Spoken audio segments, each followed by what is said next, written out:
Hola, queridos y queridas estudiantes de segundo año medio. Los saludo afectuosamente y les doy la bienvenida a este video explicativo y de acompañamiento para el desarrollo de la guía número 3 de la asignatura de Lengua y Literatura, ¿ya? La cual vamos a pasar a revisar en detalle, ir profundizando en cada uno de los aspectos que la constituyen. Bueno, y dar algunas explicaciones de base. Vamos a comenzar con la revisión de esta guía. Voy a acomodar ahí un poquito la pantalla. Sí, ahí quedó bien. Ya.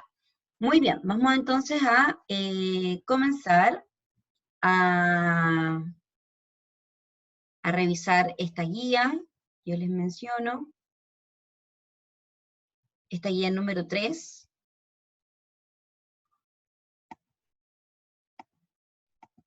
Una guía que se centra principalmente en los contenidos mínimos obligatorios que hay que desarrollar en esta unidad número 1, titulada sobre la ausencia, el exilio, migración e identidad. Bueno, esta guía, como ustedes saben, es una guía evaluada, por ende tiene 56 puntos y está evaluada con un 65% de exigencia.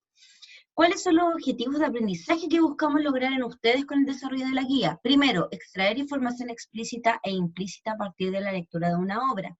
Segundo, reconocer e identificar tipos de narradores presentes en fragmentos de textos narrativos. Tercero, interpretar enunciados aparecidos durante la lectura.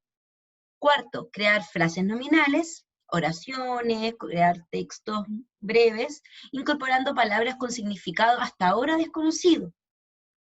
Y, por último, evaluar conductas y personalidades de algunos personajes que van a aparecer por ahí, ¿ya?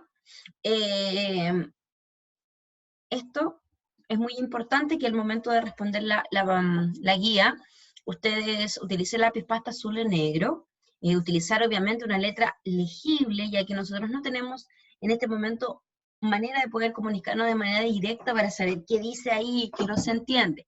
Y obviamente cuidar la ortografía y la redacción. ¿Ya? Acá un pequeño texto que es necesario que ustedes lo lean.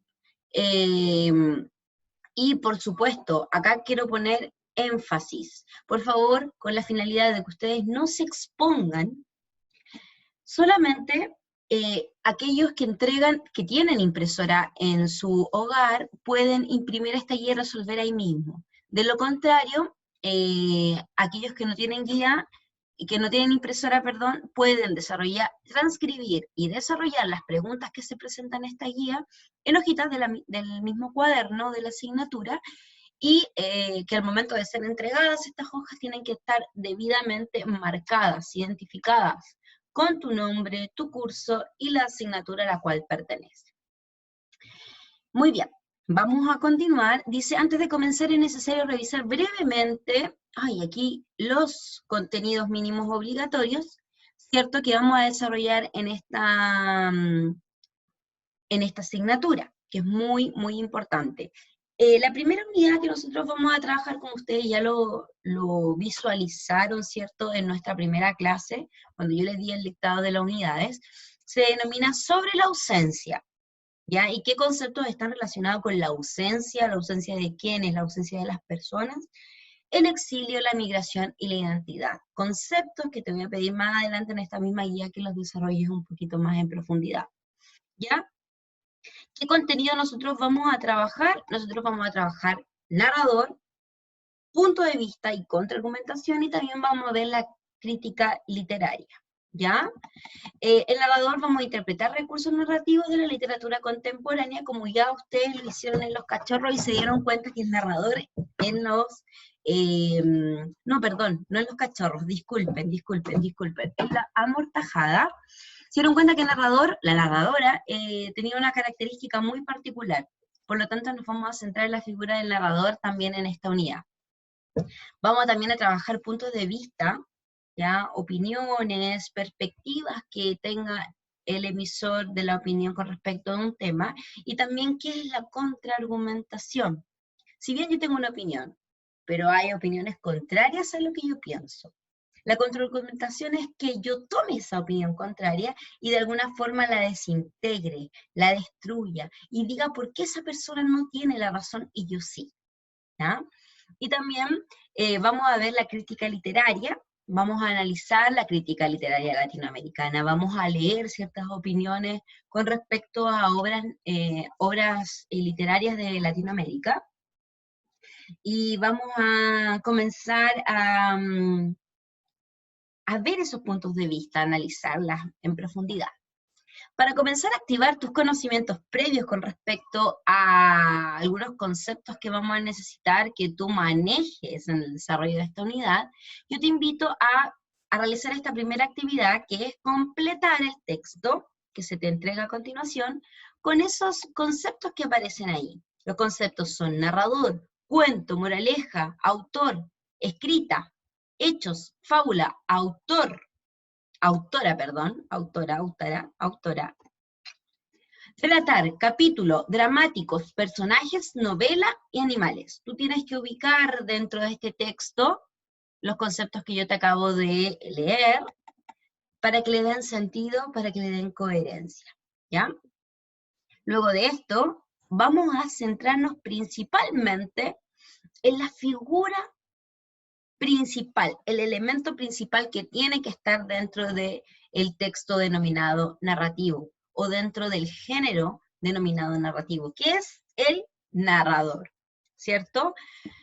Que no hay que confundir con la persona real y concreta que escribe la obra, ¿ya? Entonces, acá yo te presento un mapa conceptual donde te digo que, en primer lugar, el narrador se puede clasificar en tres grandes grupos. Primero, el narrador que se presenta o que está ausente dentro de la misma obra, según el grado de conocimiento que tenga sobre los hechos y según el grado de participación, ¿ya? Según la presencia y la ausencia, tenemos al homodigético y el heterodigético. Homodigético, que está fuera de la historia, perdón, homodigético, disculpen, que está dentro de la historia misma, mientras que el heterodigético es aquel que está fuera de la historia, y va a narrar los hechos sin participar de ellos. Ya también tenemos grados de conocimiento, tenemos al omnisciente, tenemos al de conocimiento relativo. Ya espero que ahí ustedes se vayan acordando en qué consiste cada uno de estos. Uno lo sabe todo, omnisciente, mientras que el otro sabe solamente lo que pueden percibir sus sentidos, como por ejemplo describir la apariencia física de un personaje. Y también según el grado de participación dentro de la historia. Tenemos al protagonista y al testigo. Ambos narran desde un yo, pero con la diferencia que el protagonista narra lo que le ocurre a él propiamente tal, mientras que el testigo habla desde un yo, pero desde lo que le ocurre a otra persona. Si tú quieres profundizar un poquito más con respecto a los tipos de narrador y a la visión que estos tienen dentro del relato, te invito a que puedas consultar la página 139 de tu libro de estudiante de lenguaje y comunicación. Y también, esto va a ser muy importante para desarrollar la actividad número 2, donde tú vas a tener que reconocer en unos fragmentos breves que yo te presento acá, el tipo de narrador que se presenta. Primero, tienes que decir, según presencia, si es narrador homodigético o heterodigético, ¿ya? Y luego tienes que identificar si es omnisciente, de conocimiento relativo, protagonista, testigo, ¿ya? Pero primero, según presencia y ausencia, y luego vamos desarrollando lo otro, ¿ya? Vamos identificando el otro tipo de narrador. Son exactamente 10 fragmentos muy breves que yo te invito a leer y que puedas identificar. Recuerda, consultar tu libro de lenguaje y comunicación en la página que yo te acabo de dar. Y luego de haber activado estos conocimientos previos, necesarios para el desarrollo de la unidad 1, que conozcas y definas algunos conceptos. ¿A qué te invito yo en esta actividad número 3? A que tú busques en el diccionario el significado denotativo, el significado denotativo el que te entregan los diccionarios, de los siguientes conceptos. Y luego escribe, pero con tus palabras, lo que entendiste de esa definición. Y lo que es para ti, por ejemplo, migración, exilio, discriminación, identidad, xenofobia y ausencia. Son 6 conceptos que tú debes de escribir, ¿ya? Luego de haber descrito estos conceptos, que te van a permitir a ti entender un poquito más las actividades que vamos a ir desarrollando en esta unidad, vamos a leer lo que es el contexto de producción, ¿ya? Yo te lo voy a explicar de una forma quizás muy gráfica. Voy a ir a buscar un libro.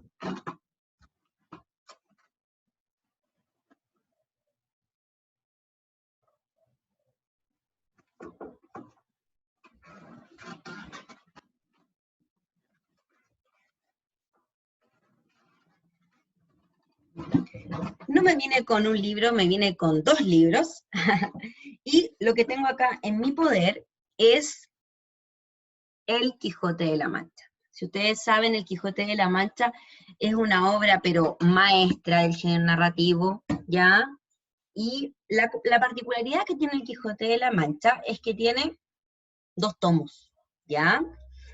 ¿Qué otra particularidad tienen estos 2 tomos? La particularidad es que fueron escritos en épocas distintas, ¿ya? Cervantes escribió el primer tomo, lo escribe, y se queda un tiempo sin escribir El Quijote de la Mancha. Y luego en otro momento, escribe la segunda parte de este Quijote de la Mancha, ¿ya? Por ende, cuando Cervantes escribe la primera parte del Quijote de la Mancha, hay en él ciertas características de la época, que si las comparamos a la segunda parte del Quijote de la Mancha, son absolutamente distintos. Quien lo lee va a decir, uy, la primera parte del Quijote de la Mancha es muy distinta a la segunda parte del Quijote de la Mancha, y es porque son escritos en épocas distintas. ¿A qué voy con esto? Voy que el contexto de producción es finalmente todo aquello que va a rodear el proceso creativo del escritor. Todo lo que pasó cuando Cervantes escribió la primera parte del Quijote de la Mancha influye en las cosas de que él va a escribir, en cómo va a escribir y sobre qué va a escribir. Y si lo comparamos con la segunda parte, también. Todo lo que ocurre en el momento en que Quijote se sienta a escribir la segunda parte va a influir en cómo él escribe y en lo que escribe. Y es por eso que podemos afirmar que estos 2 tomos son absolutamente distintos. A pesar que es el mismo protagonista, a pesar de que habla sobre los mismos acontecimientos, la estética y la forma en que se escribe y sobre los temas que se escriben son absolutamente distintos. Y eso se debe al famoso contexto de producción, que yo te invito a leer ese texto que aparece ahí para que lo puedas entender en mayor profundidad. Luego de haber leído qué es el contexto de producción, te invito a realizar la actividad número 4. ¿En qué consiste esta actividad número 4? Dice, lee comprensivamente cada uno de los textos que aparecen desde la página 130 a la 138 de tu texto del estudiante de lengua y literatura. Luego, completa el vocabulario con los sinónimos cuando se solicita, ¿ya? El texto del estudiante de segundo medio, desde la página 130 a la 138 tiene vocabularios, tiene palabritas donde se aclara el significado y algunos que están incompletos. Debes completarlos, ¿ya? Y luego debes crear una oración con estas 10 palabras que aparecen desde la página 130 a la 138. Debes crear 10 oraciones donde incorpores estas palabras, ¿ya? Donde incorpores cada una de estas palabras de manera correcta, considerando el significado que estas tienen, ¿ya? Luego, te invito a completar el esquema de la página, el esquema que aparece en la pregunta 7 de la página 137. Por último, te invito a que tú redactes un texto argumentativo de 10 líneas como mínimo, donde establezcas a modo de tesis una afirmación una relación entre el cuento Año Nuevo en Gander y el contexto de producción de este. Por lo tanto, cuando yo hablo de la tesis es una afirmación. Este cuento se relaciona con el contexto del autor, o por qué, y ahí comienzas a dar tus argumentos. Y que argumentos que tienen que justificar esta opinión, esta afirmación que tú das en la tesis. Y luego, transcribir 2 ejemplos que respalden, ¿cierto?, lo que tú estás diciendo en tu tesis. Por ejemplo, si tú dices, existe una relación concreta entre el lugar en que nació el protagonista con el contexto de producción del autor, que nace en el mismo lugar, como lo podemos ver en el siguiente fragmento, y tú transcribes el fragmento. Bueno, y eso va a servir de modo de respaldo. Yo al momento de leer voy a decir, ah, sí, ¿verdad? Aquí existe una relación. Muy bien. La idea es que tú lo puedas identificar y veas cómo los contextos de producciones sí influyen realmente en las elaboraciones de las obras. Para elaborar el texto debes considerar que este esté ordenado y obviamente cuidar tu redacción y ortografía. Recuerda que cada pregunta, cada actividad de esta guía va a ser evaluada. ¿Ya? Por eso tiene que ser de manera rigurosa el desarrollo de esto. Recuerda que no es necesario imprimirlo. Si tienes impresora en tu casa y vas a poder desarrollar esta guía en las hojas que imprimes. De lo contrario, puedes transcribir y resolver estas preguntas en hojas de tu cuaderno, las cuales, nuevamente te repito, deben estar debidamente marcadas con el nombre de la asignatura, tu nombre, el curso, ¿ya? Eso, cualquier duda o consulta que tú tengas con respecto al desarrollo de esta guía, puedes comunicarte conmigo. Te puedes comunicar a mi correo electrónico o a mi WhatsApp. Te los voy a dar inmediatamente.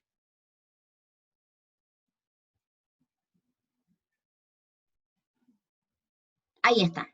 Muy bien. Ahí está.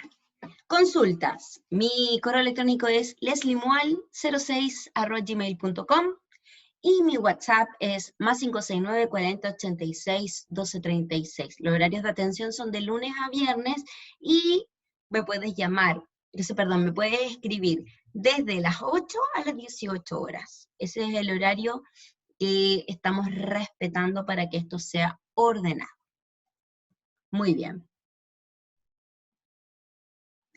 Si nuestro objetivo, más que acompañarlos en este proceso educativo, nunca abandonarlos, al contrario, sentir que quizás no estamos conviviendo día a día, pero sí tenemos que seguir manteniendo la cercanía que nos caracteriza como colegio. Así que les mando un abrazo gigante, espero que este pequeño videito les haya ayudado a resolver algunas dudas. Los abrazo y les mando muchos cariños. Recuerden seguir todas las medidas sanitarias para vuestro bienestar.